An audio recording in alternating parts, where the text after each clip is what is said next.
Okay, in this section 3-25, the topic here is going to be linear regression. All right, so let's start by filling in that top sentence. It says linear regression, a method to find the line of best fit.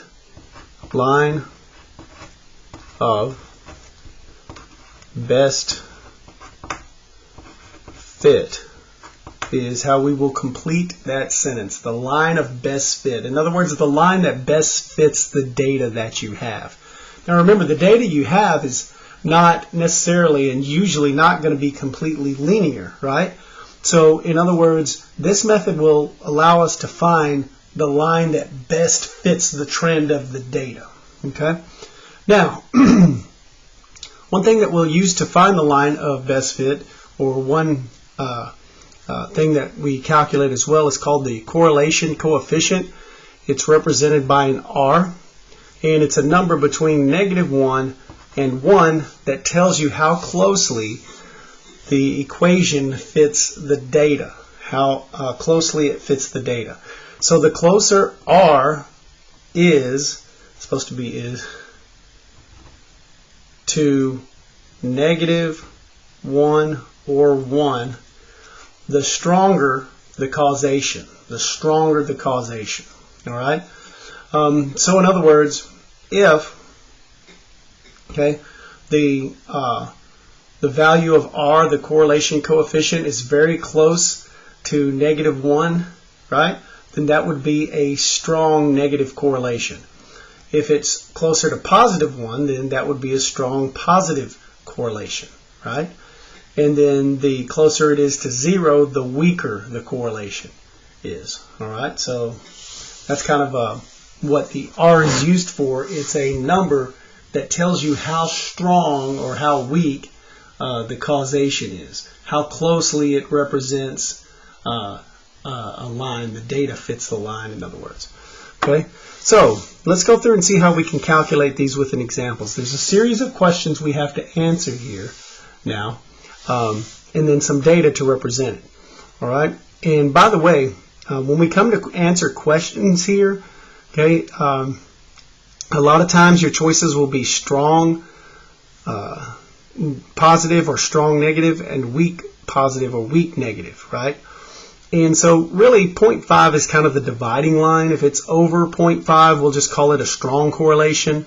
And if it's less than 0.5, then we'll just call it a weak correlation. All right, so keep that in mind. All right, now we are going to use our calculator to help us figure out the line of best fit. Okay, now here's where it's very important that you follow along closely here so that you can learn how to do this in your calculator. Okay, so we'll go through two examples, so I'll show it to you twice. Rewind the video if you need to. Have your calculator out also to practice. All right, so what we'll need to do is we'll need to put this data right here, these X and Y values, into the calculator. All right, so the question is, how do we do it? Okay, I'm going to show you right now. Okay, so what we'll do is on the calculator, and let's see if we can't get this to where we can see the data at the same time. All right, and so on your calculator, here's what we're going to do. We're going to go to the home page, and you're going to arrow down to this page right here, which is add list and spreadsheet to the document. We want to add a spreadsheet so that we can enter this data. So go down here to spreadsheet, highlight it, press enter. If it asks you to save an old document, click no. Don't ever save any document. You don't need to do that. Okay, so now we've got ourselves a spreadsheet. Okay, now the first thing that we're going to do here is we're going to label our columns, our X and Y columns. So the first column we'll label as X. You've got to arrow all the way up to the very top here and put an X in there. Then go one row over, right? And then come to the very top and put a Y in here. All right. So now we have our columns labeled. The first column is the X column. The second column is the Y column. We label them X and Y. And like I say, you have to arrow up to the very top of the spreadsheet in order to get that done. Okay. So now in the spreadsheet itself, we can put all these numbers in here. All right. So what we'll do is we'll just go ahead and start typing these things in. So we'll go negative 15, then we've got negative 10. Just write down the line, type in the whole x column in, negative 5, then we've got 0, then we've got 5, then we've got 10, we're just typing it in exactly the way it is, 15, and we've got 20. Okay, so at this point we're done now with the x column. Okay, so what we want to do is we want to come over here and we want to type in the y column now. So negative 15 was negative 4. The next one is 2. The next one is 7. The next one is 16. The next one is 22. 30. Make sure you're careful and you're typing these in exactly, because if you miss one, you're going to get the wrong answer because it'll give you the wrong information if you miss one of these values or mess it up. All right, and then we got 43. Okay, so now that we have labeled our x and our y columns, we have all of our data typed in. Here's the next step. Okay, we want to come over and kind of arrow to the top of the third column. And here is where we're going to let our calculator come up with all of our linear regression information. But we need to make sure that our highlighted cell is here and not here, because then it's going to type over all of your data. Okay, so you want to come over here to an empty cell, the one right next to it, so that when we do our calculations, okay, that it doesn't write over the data we've already typed into. So in other words, it needs blank cells, because these columns right here is where it's going to display all of our linear regression data. So again, you want to make sure you're highlighted over here in the next cell over. Okay. Now, how do we get the calculator to generate our linear regression information? Here's how it works, and here's where you got to watch closely. You're going to go Menu. Okay.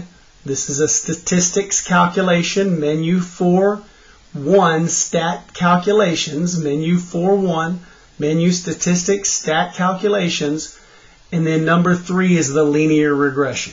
Now notice there's 2 linear regressions, 3 and 4. We're going to use 3 because that's the mx plus b form that we've been learning about. Okay, so it's Menu, once again, let me go back through it to make sure everybody's on track with me. Menu 4.1, oops, and then 3. Let me cancel that and make sure you've got it. Okay, so Menu 4.1 and then 3. And then when you click that, okay, it's asking, first of all, what did we call our X list? Well, remember, we called it X. Okay. What did we call our Y list?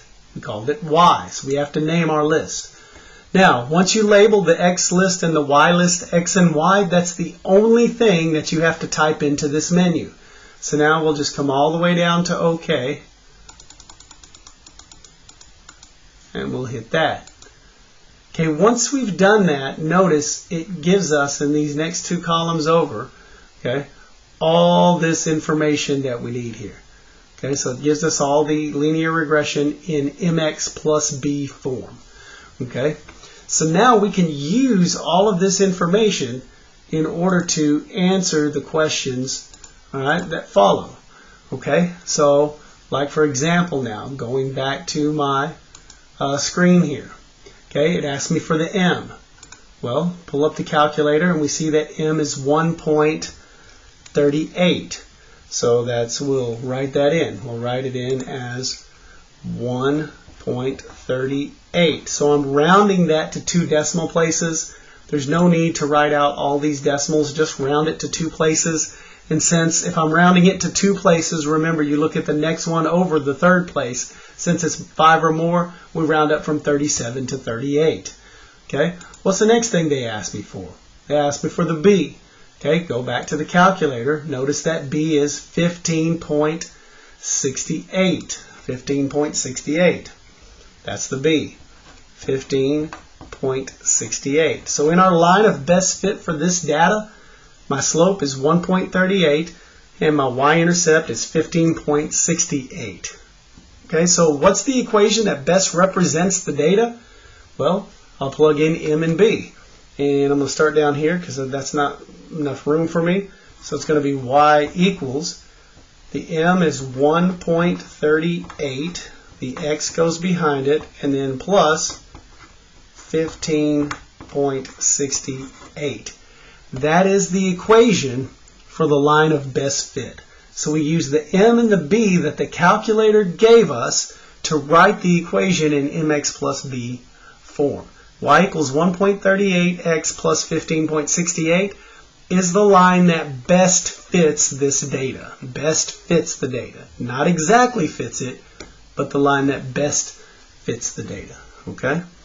Now, look at the next thing they asked me for, r. So I need to go back to my calculator because it also gave me the value for r. Now be careful, there's an r and there's an r squared. The r is going to be 0.99. 0.99 is the r. And remember, 0.99 is very close to 1, and so we know that that's going to be a very strong correlation. Now it also asks us for the r squared, which is more commonly used and more pertinent or more relevant, I would say, when you're doing different types of statistics. But for our purposes, we're not really going to use r squared much for anything. But if the question asks for r squared, we can write it. It's also going to be 0.99. Remember, I'm rounding to 2 spaces, so it's going to be 0.99 as well. All right. So again, I've filled out those first 5 questions. Now look at the last question. It says, describe the correlation coefficient as weak negative, strong negative, weak positive, or strong positive. Now remember, to describe the correlation coefficient is the r, and it's 0.99. 0.99 is about as close to 1 as you can get. So we're going to go ahead and say that that is a strong positive correlation. Strong positive correlation. Okay, so that's an example of how we use the calculator to get the line of the best fit and then answer all the relevant questions about it. We're going to do one more example with a different set of data now so that you can have 2 full examples to get the hang of it. Okay, now we're going to go back to our calculator and we're going to plug this next set of data in. Now, to do that, what we're going to have to do is we're going to have to go back to the home page. We're going to put in a new document. We can't just come here and add one to the new page, because if we just added one to the new page and I went in to put x in here, all right, it automatically stores the old x from the old problem. That's not what we want, because we have a completely new set of data. All right, so in order to do that, we can't just add a page to the one we've already got, because it's still stored all the x values. We have to actually go and get a new page. So we hit enter on new page. Do you want to save the old page? The answer to that question is no, because we want to clear out the old x and y columns. So again, start a new document. If you're doing another problem, then start a new document. Don't save the old one. That way it clears off everything and we can start from scratch. Now we can go back to the home page. Now we can add a spreadsheet, and now it's brand new. I can come back up here, put my x in there, and it's free. Nothing is stored in there. I can come up to y, start a new y column. Again, since I started a new document and deleted the old one, the old x and y columns are now deleted. They're not stored anymore. And so now I can plug in the data from my new problem. And on the x, it's going to be 5, 6, 7, 8, 9, 10, 11, 12, and that's where we stop.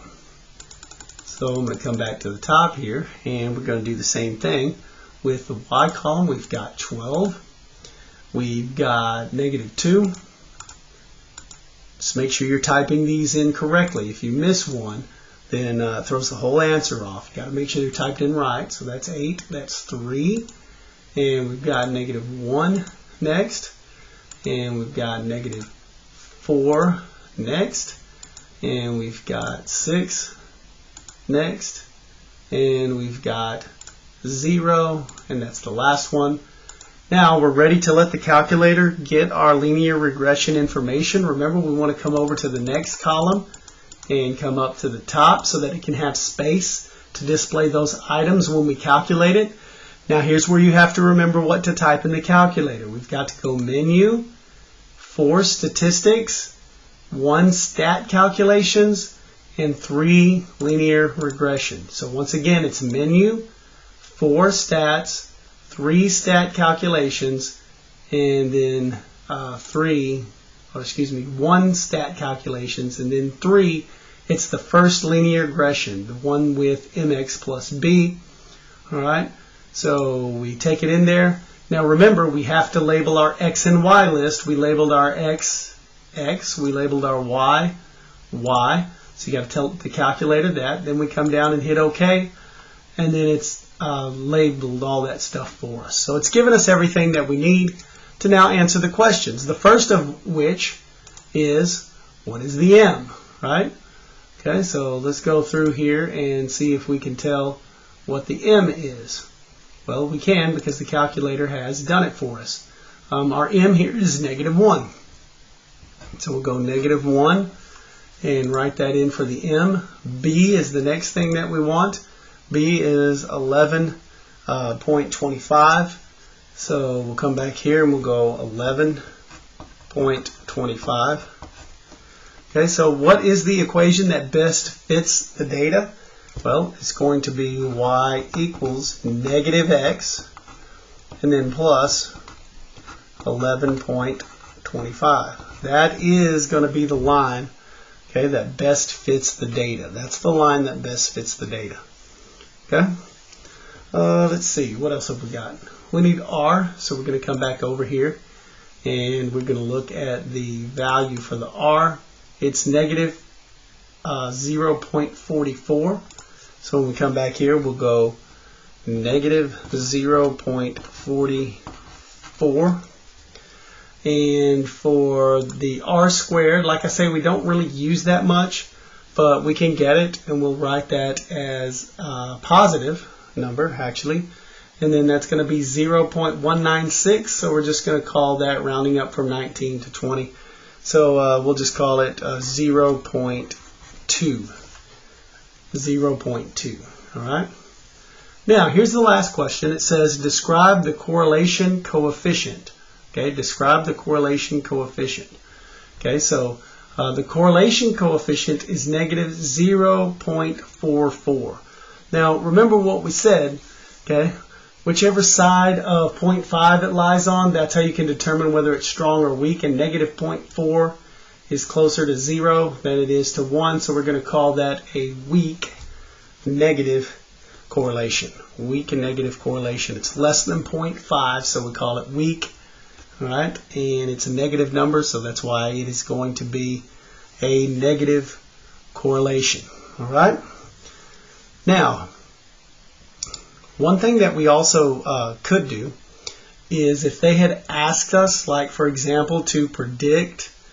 Let's say they ask us to predict, what the data would be at say 20. In other words. Then what we could do is we could type this into the graph, right? Okay, type this into the graph. Let me show you. So let's say they wanted me to predict what's the best prediction of what the y value would be if the x was 25.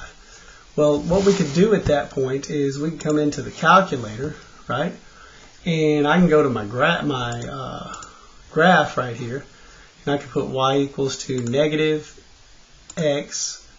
plus 11.25, press enter, there's my graph, and I can press Control and T, and then that'll give me the table, right? That'll give me the table.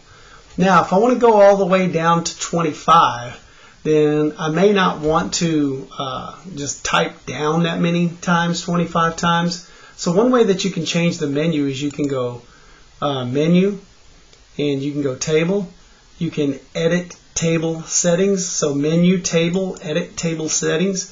Table Start is where you want the table to start at, and Table Step is how many you want it to skip by each time. Okay, so if I just delete that 1 and make it a 5 and press OK, now my table counts by 5s, and it's much quicker for me to get down to 25. So when I do get down to 25, then I can say that the best estimate for what it would be at 25 is, we could say negative 13.75 is the best estimate of what it could possibly be based on this data. All right. So once again, that gives you enough to go ahead and be successful on your quiz that's waiting for you in Canvas.